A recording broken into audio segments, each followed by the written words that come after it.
that other Divine Nugget. It was so funny. I was like, I wouldn't mind doing another one. I feel like I'm tired. I'm very tired, but I feel like I'm in this groovy. Maverick did a reading a couple days ago, I think, called like It's Heavy But Beautiful. It's the best way I can think to describe it. She did another video tonight. And thank you to you, Maverick, for all the shout outs and props for the upcoming social media magic we're going to make. In any case, that it's definitely that it's heavy, but it's beautiful.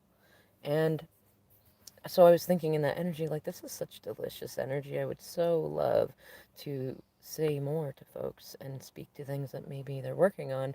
And it was just like, I was in a place of like no mind. It was like, okay, I could do that. I would love to do that, but I don't have any ideas.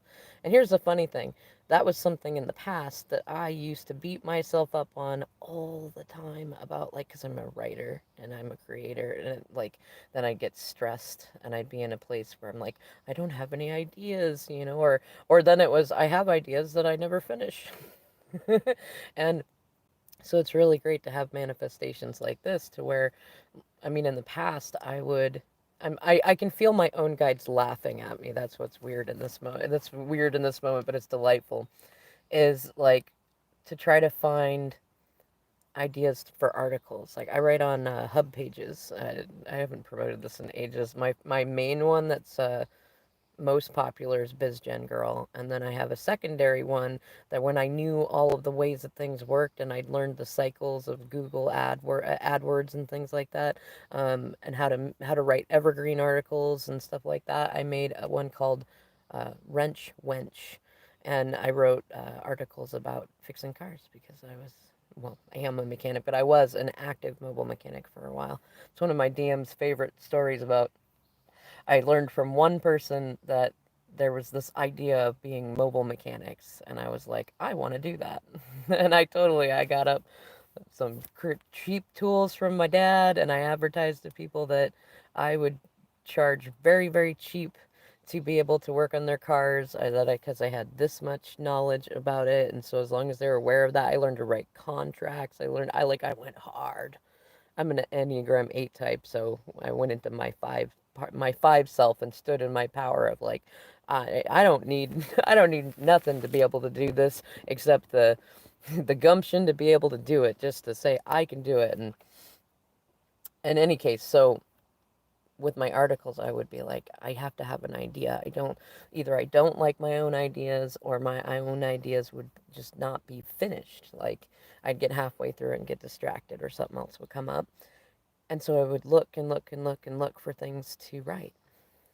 Eventually, sites came along like Hub Pages. There was Squidoo for a while. There was Text Broker is one. There was Helium. It's so funny to say that I went through a phase in internet stuff. They don't really like some of those sites still exist, but they don't allow just anybody to come on and write. A lot of bots and various different kinds of contrasts came in. Tryond was another one for Yahoo. Yahoo Ask.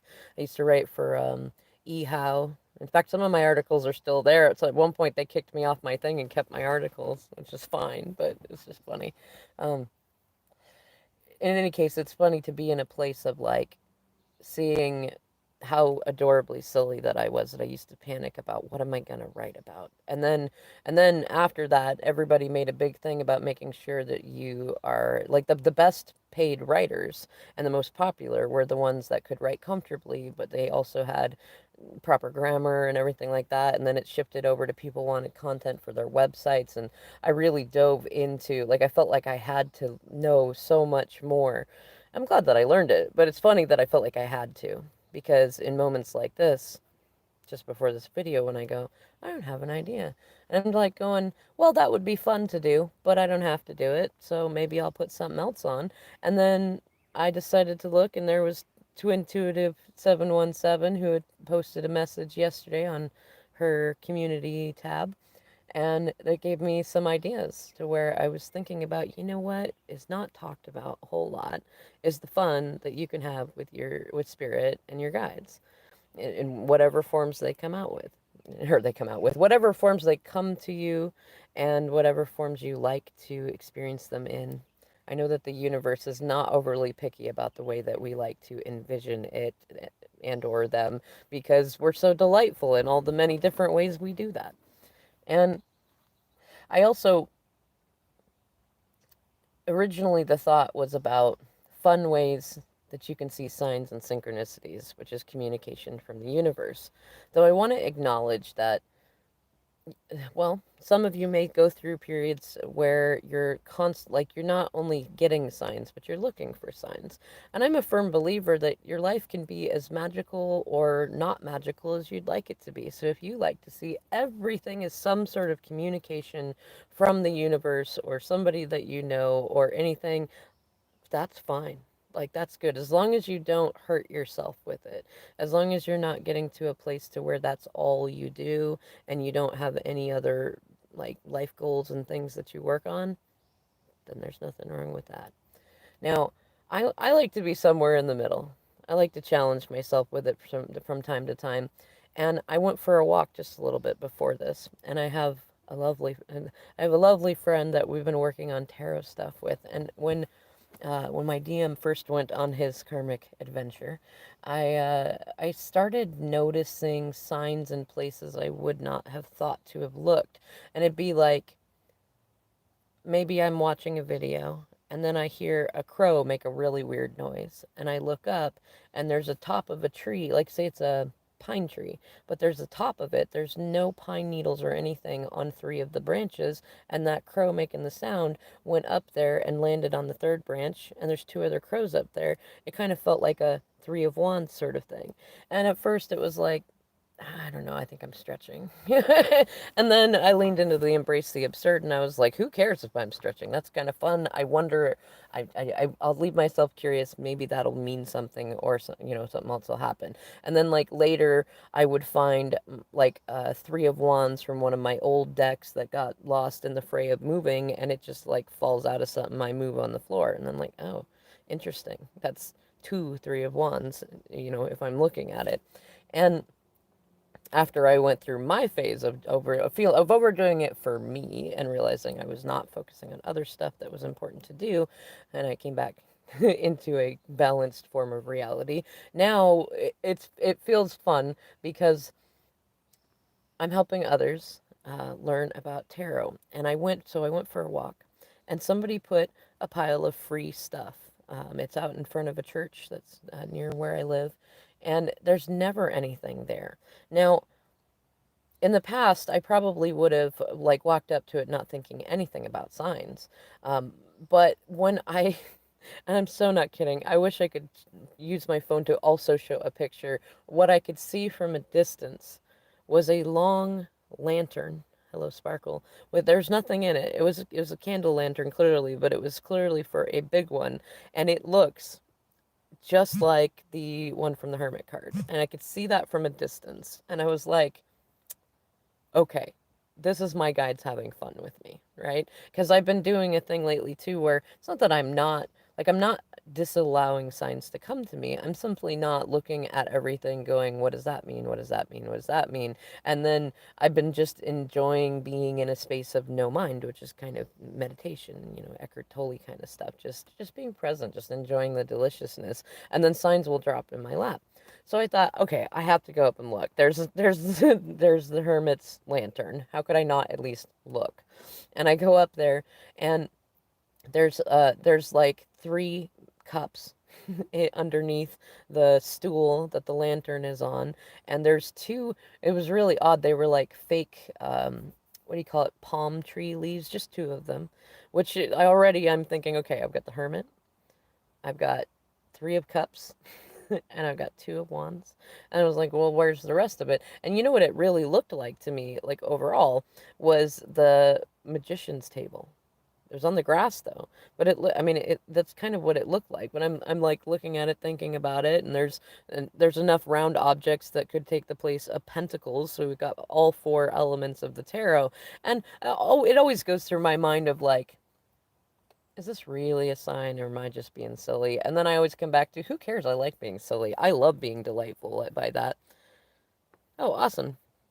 Yeah, right? Just, you know what? Sometimes it's just nice to take it and go, you know what? That might be a sign. It might not be a sign. And put it in your back pocket. You might not think about it until like 6 months from now when church bells go on again and you remember something that you were doing at the time. Maybe this video. Maybe I repeat something at that point that I said at this point, or something else happens. You never know. And it, like I said, it's, the magic that exists in your life is the magic that you allow, that you're comfortable with, that you don't feel weird about. And I really like being able to go up and go, this is my guides having fun with me. Like they're like, it's like a game of not quite cat and mouse, but it's like, how much more obvious can we make these signs? And I've been in a comfortable place to where, like, I don't even like I like I've been saying, like, I'm good with one sign. And then I get a bunch more signs after that still, and it makes me laugh because I spent so much time looking for signs before that I never needed to look for. And then even with getting one sign consistently, when I'm like, oh, I want an answer to this question, or I want to know what's going on, or I want to know how my DM's feeling, or I want to know this, that I get consistent ones that would go along with exactly what I thought it was. My first thought, my higher mind thought, not the questioning, not the doubting ego mind after that, but my first intuition was correct.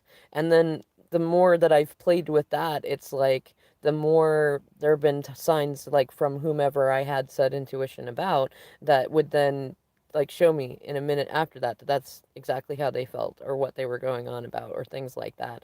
And it's just really fun. But those are ways that you can, yeah, right, numbers and song things too. But I think it, like I wanted to take this just a little bit beyond.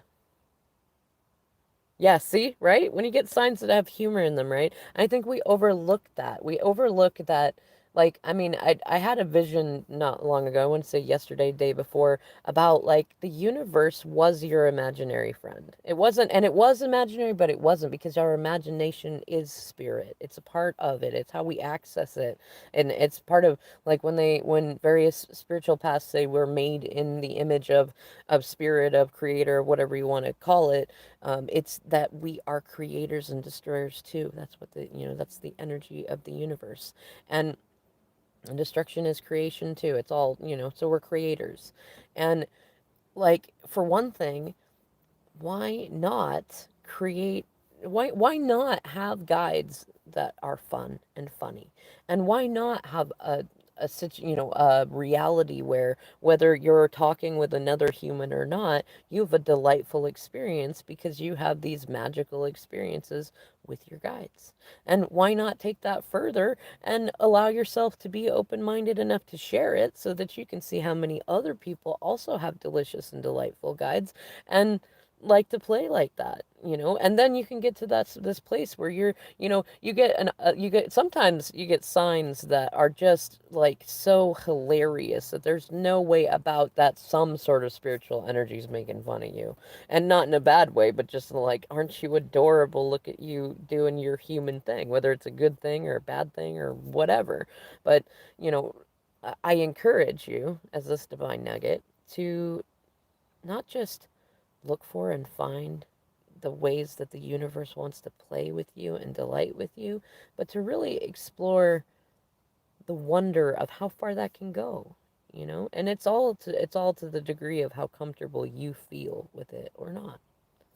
Yeah, see, they do. Come back to your innocent inner child. I think later I might add something along these lines to the Path of the Empress, Step 19, because that's one of the valuable meanings of the star card. Or sorry, the sun card.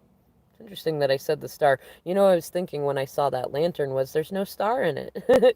It's like like the hermit's like, I don't know, maybe the hermit found the star. That's the fun thing to think about when you see stuff like that. Maybe the hermit found the star and is like sitting with it, or maybe the hermit's coming out and he doesn't need to like dedicate himself so deeply to spiritual pursuits, or maybe this is a magician sign and it's an initiation of some kind, and it's a new adventure. We're going on an adventure, right? All right, everybody. I love you so much, and thank you for watching, liking, sharing, subscribing, and being your awesome badass self.